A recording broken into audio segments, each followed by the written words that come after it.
Good afternoon, everyone. I'm Nicholas Johnston. I'm the publisher of Axios. Thank you so much for packing it all in here for our final event of the week. We're very grateful for everyone who has come out to support us here at Davos. We're also hugely grateful for all the partners that make this happy. Qualcomm has been hosting us here all week. We've had a number of partners across all of our 17 events. I love all of our partners equally, just like I love all my children equally, but maybe I love the last one a little bit more.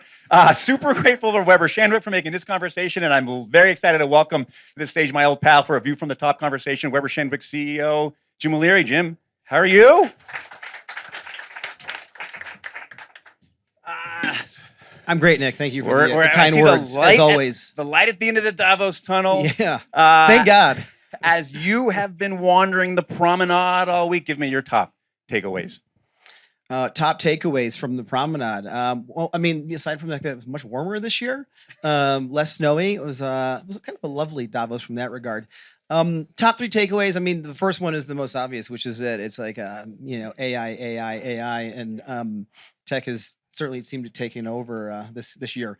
AI was a lot of the conversation last year, but it's like it's everything this year, right? It's back, yeah. It's back in a big way. That's number one. Number two, if America First was the theme in Washington this week, I think this week here it's like business first. So let me say what I mean by that. Probably most commercial Davos I've ever experienced. Everyone comes here to do business every year, but this year I felt like what happened outside of the Congress and the business that was done was like dramatically overweighted in terms of focus. And then I guess number three is despite the warm weather, sadly, some critical issues like climate change seem to be very not so much on the agenda. Well, maybe on the formal agenda, but not so much part of the dialogue. Let's dig into the dialogue just in a second, but let's take that and run it through the frame of CEOs. Like when you're talking to CEOs, specifically like a leadership level, like what is on their mind at Davos? Yeah, well, we did some research coming into Davos that we're going to formally release next week. And so I'll talk about the research because I think it coincides a lot with what I heard this week from CEOs, right? So this is the biggest collection of CEOs. So I, like you and everybody else here, I take an opportunity to talk to as many of them as I can. In advance of Davos, we actually had conversations with 200 CEOs from around the world. This is the research we're going to release next week. Preview here. What we heard was kind of a 3-chapter story. It's quite interesting. The first piece is the least surprising, which is there's a significant amount of renewed economic optimism, right? Especially in the US, but elsewhere as well. So, more than half the CEOs we talked to, 2025, a year of renewed economic optimism. Second thing we heard is that despite that economic optimism, there is a significant increase in concern around the volatility in the world. And so 2/3 of the CEOs we talked to, they have increased concern around volatility. And it's not so much the more traditional volatility that they expect and plan for, things like, product recalls, which by the way, it takes a lot of work to do a product recall, or, cyber attack, but like it's the external environment and it's the vulnerabilities that are much more outside of their control, right? So conflict between nations, disinformation, misinformation, climate crises, things like that, terrorist attacks. So there's a lot more concern around that. And then what the third part of the chapter that's interesting is, and unfortunately a lot concerning for our profession. So there's a confidence gap that exists now that CEOs believe that with this increased vulnerability, they're concerned about their communications, public affairs, and government relations teams' ability to navigate the complexity more so than they've been in the past, right? And so I think the data suggests what do we have? Less than 2 out of 10 of the CEOs we talk to are extremely confident in their team's ability to meet the moment and help navigate all this complexity that is caused by the volatility. So not something that you want to hear if you're in our profession, obviously, but it does dovetail with some of the recent McKinsey research that I'm sure a lot of you saw. I guess it came out like a couple months ago, where it suggests that 60% of CEOs view like external affairs as more important than perhaps ever before. But the confidence in teams' ability to deliver against that is like, again, and then kind of the 20%. How do you square this? Because on one side, CEOs are saying they're confident, but on the other side, they're scared of what's about to happen and they don't think their teams can handle it.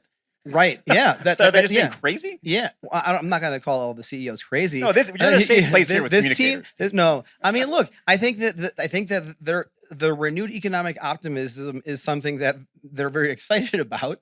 I think that the increased volatility, which comes at least in the U.S., I think along with some of that renewed optimism, is something that they're concerned about. And unfortunately, for whatever reason, they don't think that their team's equipped to fully address that or handle that or navigate that.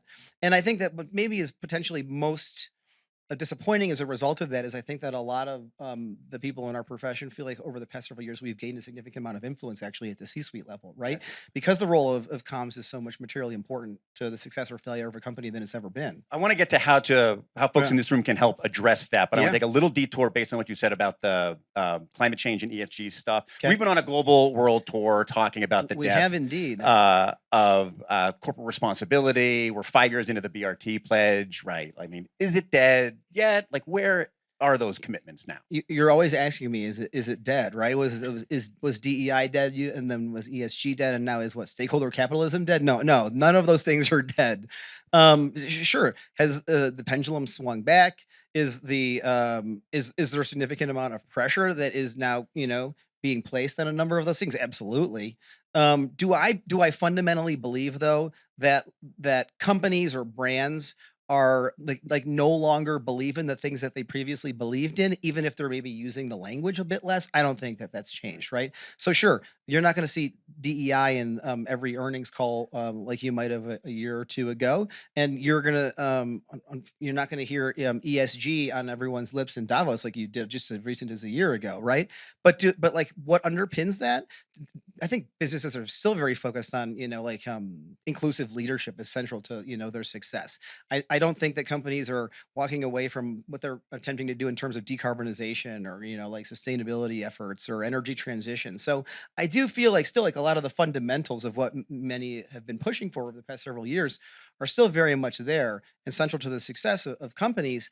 I just feel like the desire for executives to be on stage in the Congress talking Yeah, well, about so, but them then is how different. should CEOs navigate that? Like we Yeah. had an Axios this Right. morning, the Trump administration ordering government employees to Yeah. call out their bosses Right. if they're still using DEI. And so for CEOs and Yeah. then secondly communicators, like how Yeah. do we navigate that changed environment? Right. Well, so I'm certainly not going to be advocating for anyone calling out their bosses for such a thing.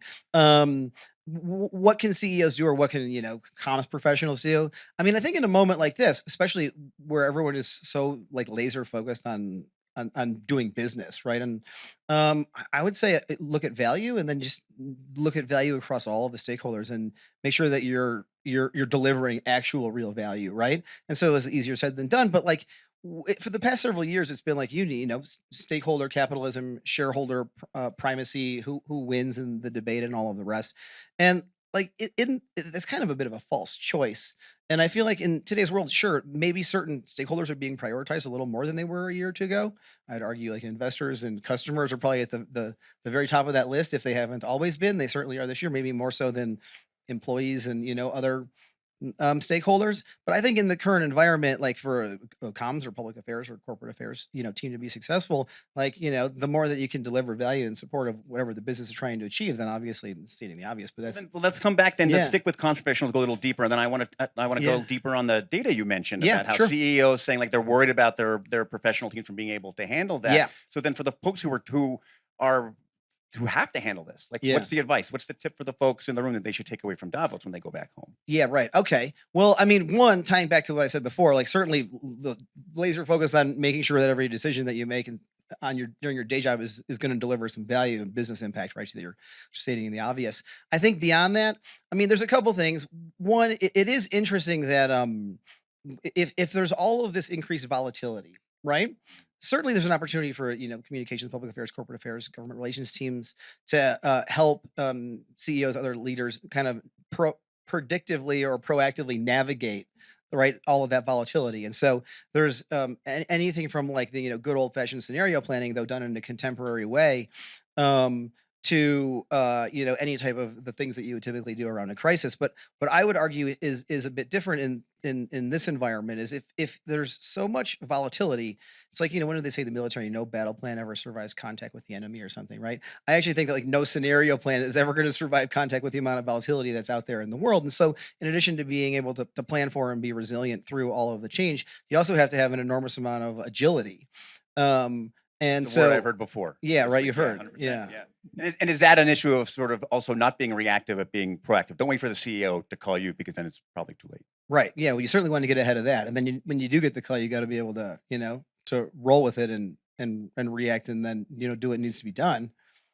Good luck in 2025. Yeah, it's gonna be a fun year. Yes. Well, no. All right, so let's end it on a fun note. We love to end on one fun thing, like Eleanor said, one Davos thing. All right, Jim, the week is dead. Yeah. Not dead. Ending soon. Yeah. Oh man, I'm Yeah. having a long. Davos is not dead. World Economic Forum is not dead. Neither is what is your- DEI, ESG, What's your or best Davos capitalism. moment? What's your favorite fondue you ate? Just give us something fun from the week. Yeah, I unfortunately did have some fondue this week. It was terrible, as I'm sure most of you did. So I can't say that I had any good fondue this week. My favorite Davos moment, as always, Nick, my favorite moments in these events is to hang out with you. Oh, stop. Though it's it's a little bit here it's a little bit colder and snowier than where we were perhaps hanging out like 6 months ago, which was a little more Do civilized. but someplace warm. We'll head there again Next time. All right, very good. Jim, thanks so much. Thanks for Weber Shandwick. We get to go back and have a glass of wine. All right, can't wait. Now, Let's do it. and Eleanor's got one more thing to do. Stick around. All right, thanks everybody.